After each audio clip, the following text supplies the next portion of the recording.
everyone! Welcome back to my YouTube channel. It's me again. My name is Brian L. Belmonte. At iyon, kung bago ka lamang sa aking YouTube channel, ikaw nga inaanyayahan ko na mag-subscribe at i-hit mo na rin yung notification bell down below para lagi ka na nga pong updated every time na tayo may mga bagong video. For today's video mga kawarkas, ayan, isi-share ko sa inyo yung ginamit ko na rejuvenating set. Ito yung ginamit ko simula pa ng January, tapos ngayon, di ba, February na halos isang buwan kalahati ko na siyang ginagamit. So, yun mga kawarkas, no, hindi na nga natin ito papatagalin at papakita ko na nga sa inyo kung ano nga yung ginagamit ko na rejuvenating set simula pa nung January. Ayan, so, this is the Renew White rejuvenating set with serum. So, yun.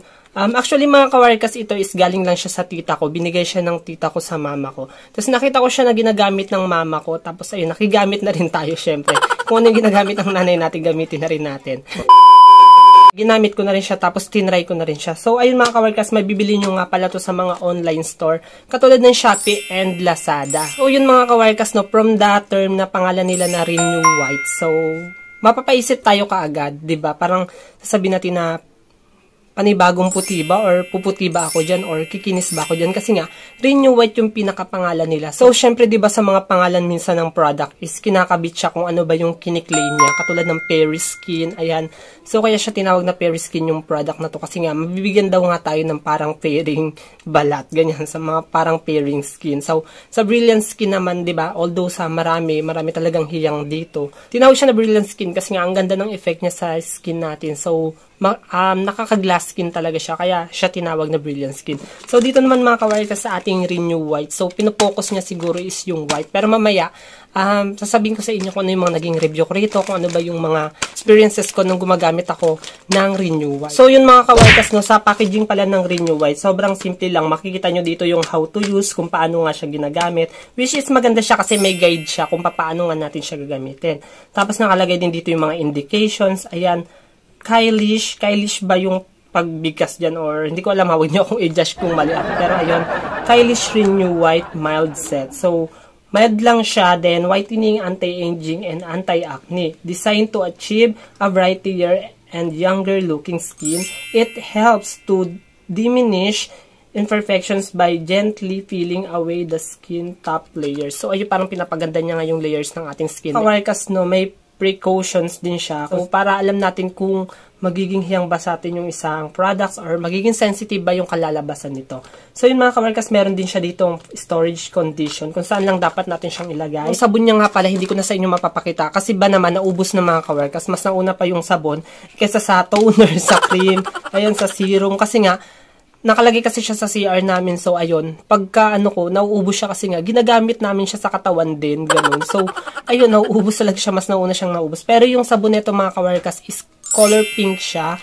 Basta color pink lang siya na bar, tapos mabango siya, para siyang coco berry soap, ganyan. Which is, hindi ko na nakita yung papel niya, kaya hindi ko alam kung ano yung mga ingredients na nandun. Pero yun yung ginagamit ko. So, ngayon mga kawarkas, itatry natin siya.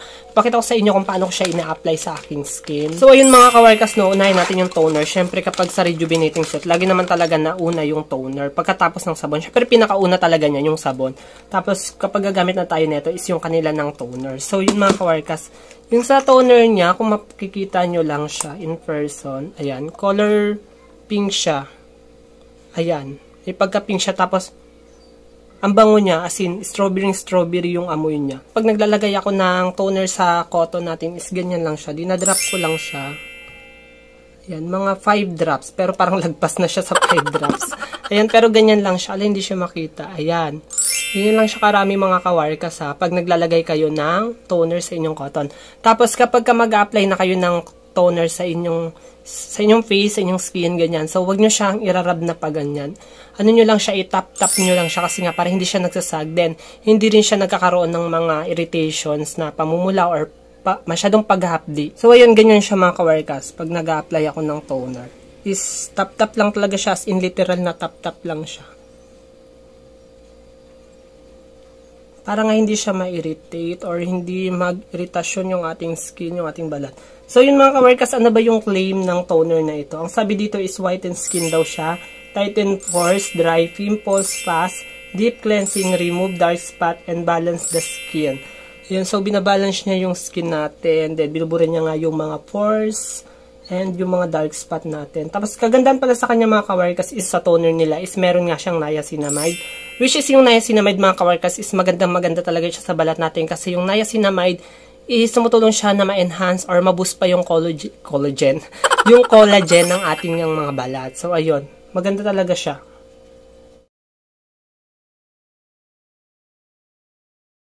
No, after nyan, yung gagamitin natin is yung kanilang serum.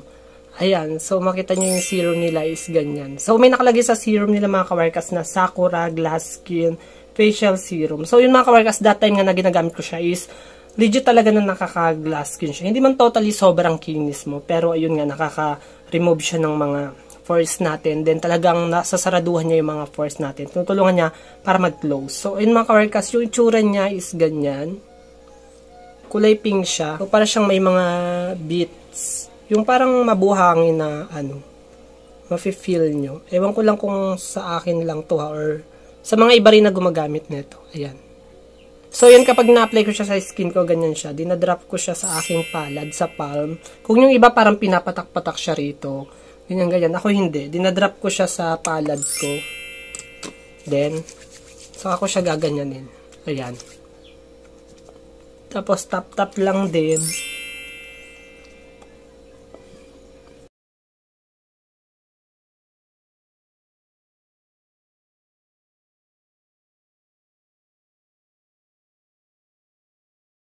Yan. So, pag makikita nyo mga kawarkas na nakalagay na siya, kumikintab talaga siya, o, diba? Makikita nyo na may pagkintab siya. After nyo siya mailagay, ganyan-ganyan nyo lang siya, or pahanginan nyo siya sa electric pan, or paypayan nyo siya para mag-set up nga yung kanyang serum. So, para mas kumapit pa siya din, para ma-absorb siya ng skin natin. So, since umaga ngayon, yung gagamitin natin is yung sunscreen. So, pero papakita ko rin sa inyo yung kanilang day cream, or yung night cream nila. Ayan, so, ayan. Sa night cream nila, ganito siya. So, nakakatuwa sa kanya kasi may spatula siya. Ayan, napaka-ano niya, hygienic niya. Sa night cream nila, ganyan. Makikita nyo, color white siya. Ayan, kulay puti lang siya. Consistent na white din. Medyo may pagka solid yung kanyang cream. So, yun mga kawarkas, sa sunscreen naman nila or sa day cream naman nila is nakakatuwa siya kasi tignan nyo yung kulay niya. Kulay pink siya, yan o. Tapos yung pag inamoy nyo siya, parang siyang candy. Basta ang bango-bango niya talaga asin kapag ka naamoy nyo siya ng personal or sa mga gumagamit neto, alam nyo yung sinasabi ko, diba? Ang bango niya talaga, as in parang candy talaga siya na may pagkagata siya. So, ayun ang sabi naman dito sa kanilang sunscreen is may UV protection nga siya, syempre, dahil sunscreen nga siya. So, sa napakadaming ingredients ng kanilang sunscreen, yung mga nagustuhan ko dito, unang-una is yung kanilang glycerin, which is yung glycerin, talagang maganda siya sa patag or pagpapakinis nga ng ating balat. So, yung glycerin kasi mga kawarkas is napakaraming benefits niyan or mga ginagawa sa ating skin para nga mapaganda siya. Maglalagay lang ako ng small portion. Pag ganyan.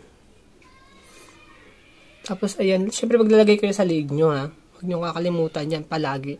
Kapag gumagamit kayo ng rejuvenating set, lagi nyo isasama yung liig nyo, ayan. Pag nagtutoner kayo, sama nyo siya. Pag nagsasabon kayo, pag naglalagay din kayo ng cream, syempre isasama nyo rin talaga siya palagi. After nyan, ano ko na siya, irarab ko na siya. Kakalat ko na siya para nga ma-absorb na siya ng ating skin.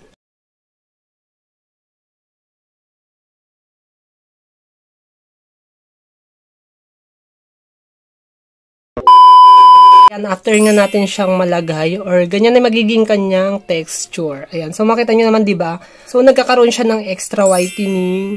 Ayan, sa balat natin. Kung makikita nyo naman, tapos ayun nga. Kapag ka tinuloy-tuloy nyo siya mga kawarkas, talagang naging consistent kayo sa paggamit ng Renew White. Makikita nyo talaga, sa inyo naman yan, mafe-feel nyo naman yan, diba? Kumbaga kayo makakapagsabi talaga kung nag-e-effect sa inyo isang product. So, yun mga kawarkas, no?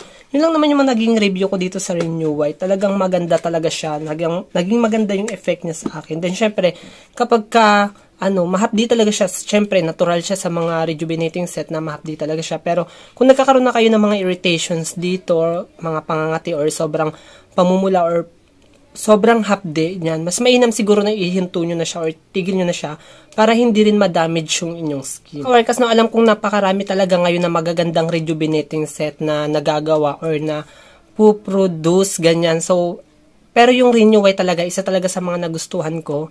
At yung Renew White talaga, isa sa mga tawag dito, umeffect sa akin na product. So, yun mga kawarkas, naging maganda yung overall ng kanyang effect sa akin. Since nakakaputi talaga siya ng balat natin, syempre nakatanggal din siya at the same time ng mga dark spot talaga siya. As in, ang ganda-ganda talaga niya, ganon. So, ayun mga kawarkas, no, kung bago ka lamang sa aking YouTube channel, ayan, wag mo nga kalimutang mag-subscribe at i-hit mo na rin yung notification bell down below para lagi ka na nga pong updated sa tuwing tayo may mga bagong video, ayan, sa tuwing tayo may mga bagong update, mga skincare tips or skincare reviews products. Ayan, so yun mga kawarkas, thank you for watching and see you in our next video. Bye-bye!